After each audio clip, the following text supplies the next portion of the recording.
So I am so happy to be here with all of you this morning, especially in the middle of our summer season where we hear such personal and moving reflections from lay folks. The sermons have been impressive and thought-provoking and make me think once again about what a wonderful church community we have. So many gifts, so many blessings, so much to be thankful for. But it's tough out there, isn't it? As other summer preachers have noted, in the world today, we're witnesses to the unfathomable impacts of war, extreme polarization in ideology and politics, ongoing racism and discrimination, and an erosion of ethics in society and government. In the face of this, we experiment with coping strategies like not watching or reading the news in order to block it all out, or alternatively taking in every bit of news in an effort to try to understand what is happening. Some find it helpful to talk through the issues of the day, while others don't want to waste their breath because it feels futile to do so.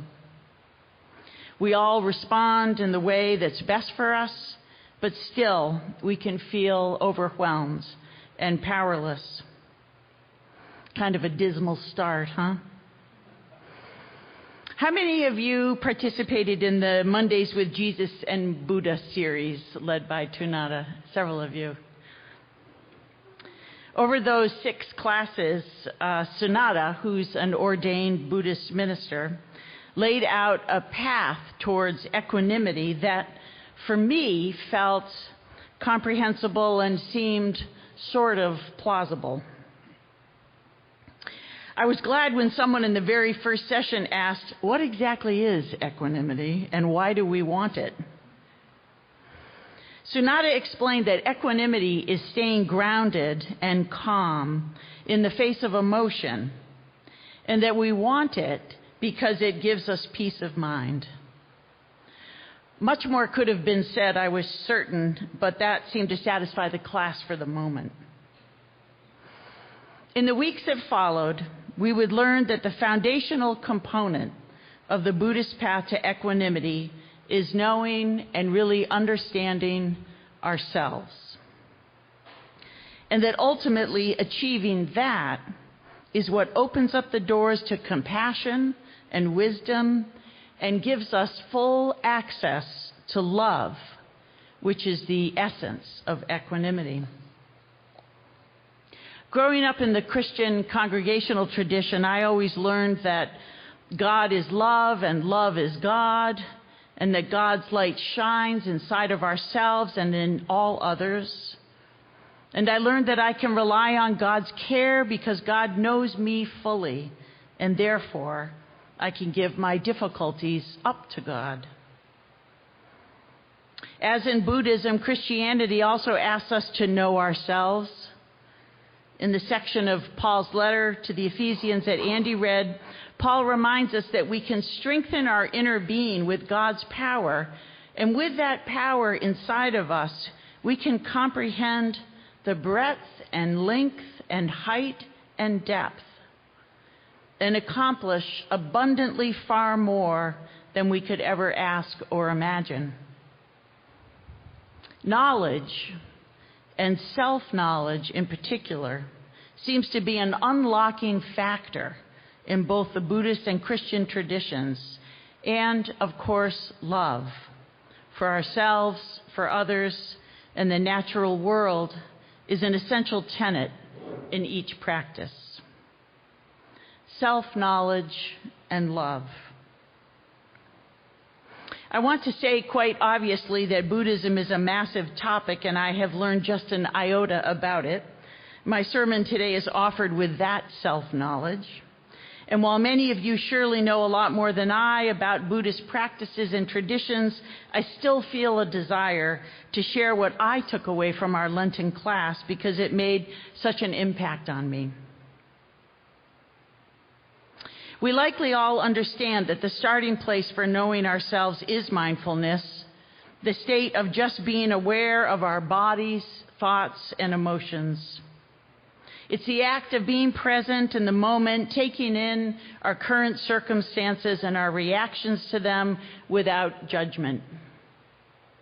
The more self-aware we are, the more we can self-regulate in the face of difficulty, which leads to a calming of the body and the mind.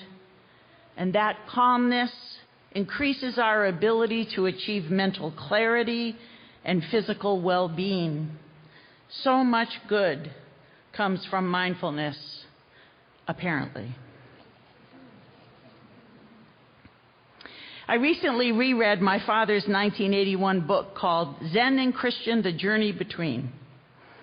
It was eye-opening in many ways, and I was particularly struck by the evolution of the physical practice of meditation, or zazen, as he calls it, in the Buddhist tradition. My father talks about the importance of sitting on the floor in the lotus position. Can your knees bend like that? I know mine can't. Carefully counting breaths or repeating a mantra with hands clasped in a precise manner.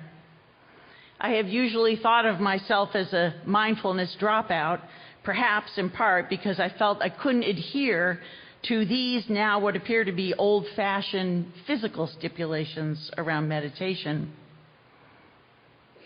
Our teacher Sunada stressed that when practicing mindfulness through meditation, it's most important to just be comfortable in some good sitting spot. You don't have to pose in a certain way or count or chant. Of course, you can if you want to, but all you really have to do is sit and notice what you think and hear and feel, and acknowledge those observations without judgment, as you led us earlier today. The mindfulness exercises that we engaged in over those 6 weeks have many similarities to centering prayer and welcoming prayer practices that we've learned here in our own church. Also, very effective ways, it seems to me, to dampen down our swirling thoughts and let our hearts lead the way forward. While we continued to experiment with mindfulness in the class, we learned about the 3 Buddhist boundless states that can help move us towards the ultimate state of equanimity. Those boundless states are loving kindness, compassion, and appreciative joy. Appreciative joy, we learned, is the ability to express authentic happiness for someone else. Each week, Sunada would help us to understand the meaning of one of the boundless states. We took them one at a time.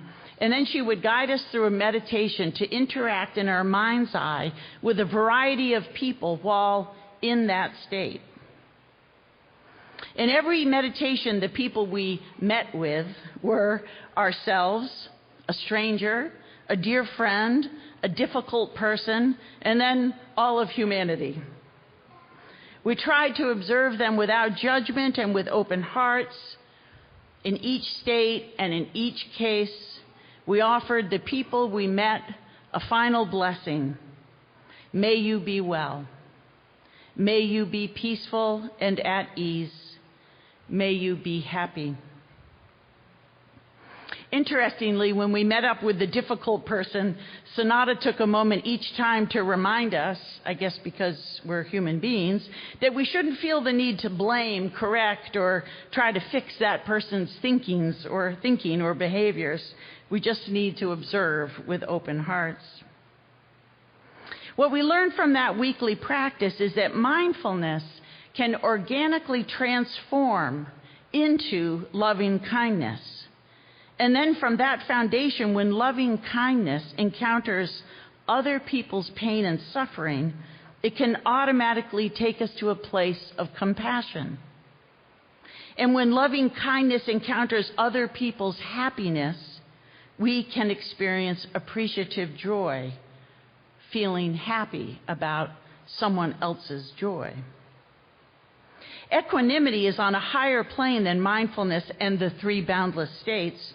When our kind, generous, and loving heart interacts with the full range of human emotions, from suffering to happiness, and when we can hold all of that within our own self-awareness, equanimity is what arises.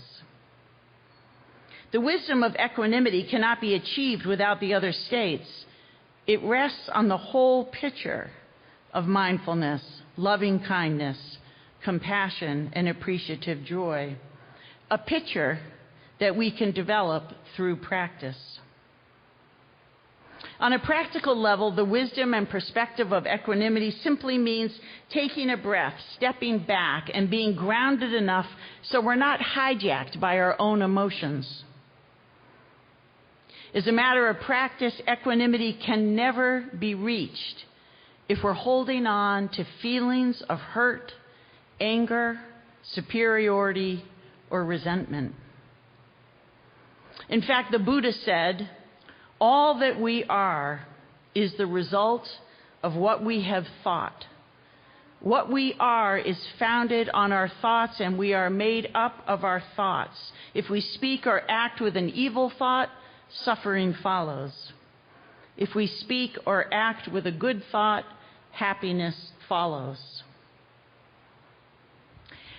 As in Christianity, Buddhist equanimity is also about having faith that we can give up negative or difficult things to a higher power, and trusting that that higher power, whether it's God or nature or the Buddhist way or some other force, will keep us whole. Today's Psalm 145 says, "The Lord upholds all who are falling and raises up all who are bowed down. And the Lord is near to all who call on him, to all who call on him in truth." We can trust that God is aware of and attentive to our challenges. Yet in another way, equanimity is about realizing that it's not about us. It's about letting go of our small selves and our big egos. It's about acknowledging our inner struggles and knowing that there is someone or something that will take care of those things for us, those things that bog us down and keep us from being well, peaceful, at ease, and happy. Self-knowledge, love, and letting go. If we can stay in a place of awareness and loving kindness, it will inevitably guide us down the right path. All we have to do is be present. Wisdom, perspective, and ultimately equanimity are not things that just happen. They grow over time from a state of mindfulness and awareness. To be clear, equanimity is not cold indifference. It's not even neutral. And it's certainly not emotionless. In equanimity, we are still very engaged and responsive, but our egos have stepped aside.